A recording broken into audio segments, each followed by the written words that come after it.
What's up mga ka-Ems? Isang mapagpalang araw po sa ating lahat. So ngayon po, samahan niyo po akong isurprise si ate sa simpleng pasalubong ko po sa kanya. Ito po pasalubong kay ate. Ito po yung utos ni mama, 1 kilong kalamansi. Dinagdagan ko na po siya para pangmatagalan na rin po. Ito po, sakto pa nagbigay po si tatay kahapon na allowance po namin kaya nakabili po ako. Tapos request po natin si ate. Ay, wait lang po. Ate! Fried noodles. Ate, wala kasi yung gusto mo shawarma kaya Thank ito na you. lang.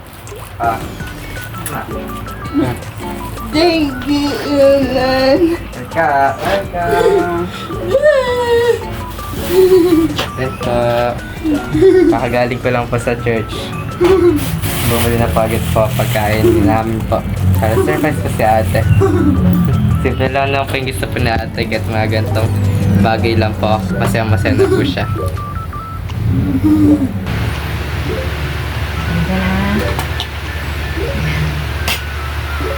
Ayan, thank you po. Sa lubong ni Bonso. Nakain na si ate. Ayan. Hapon ko humihingi ng pasalubong si ate.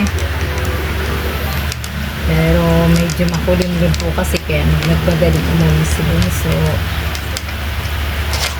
Ayan, kain ka na rin Bonso. Sabay-sabay na tayo. Habang pinapakain ko si ate. Ate.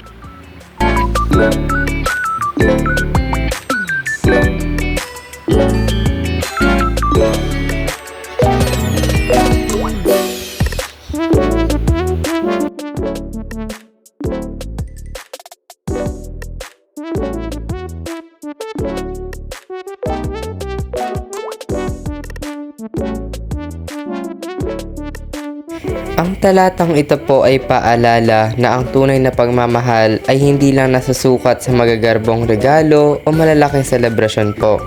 Ang sabi nga po sa Roma 12:10, mag-ibigan kayo sa kapatiran ng buong pag-ibig. Paunahan ninyo ang isa't isa sa pagpaparangal. Para po sa akin, ang ibig sabihin po nito, matuto po tayo magmahal ng tapat at buong puso gaya ng pagmamahal ng magkakapatid. Hindi ito tungkol sa kung gaano kalaki ang binigay mo, kundi kung gaano kalinis ang hangarin mo po. Ang pangunahan sa pagpaparangal ay simpleng paraan ng pagsasabing unahin mong pahalagahan ang iba bago ang sarili mo po. Katulad ng ginawa ko po kay ate ngayon po, isang simpleng sorpresa po para kay ate, pero galing po sa aking heart.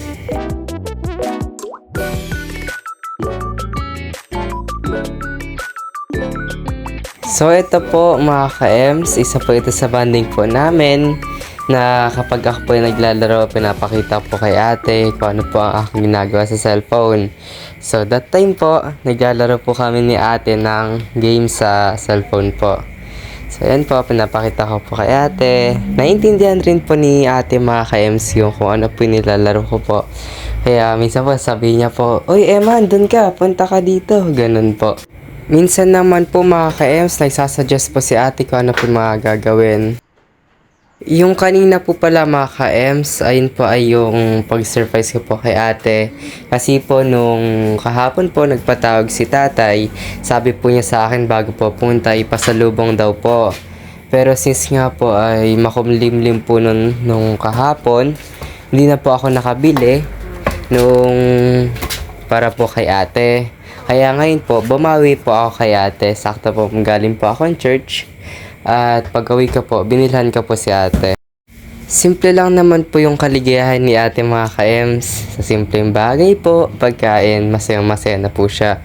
Kaya po ako, kapag may natitira pong baon ko po, talagang binibilhan ko po si ate hanggat maaari po. Hanggang dito na lang po muli mga ka-Ems. Maraming salamat po sa inyo po sa patuloy niyo pong pagsuporta sa amin. Kay Tatay Ram po, kay Tito Cho, at sa inyo po mga ka-Tekram at ka-Ems. God bless you always po. Love you po. Bye-bye. Mwah!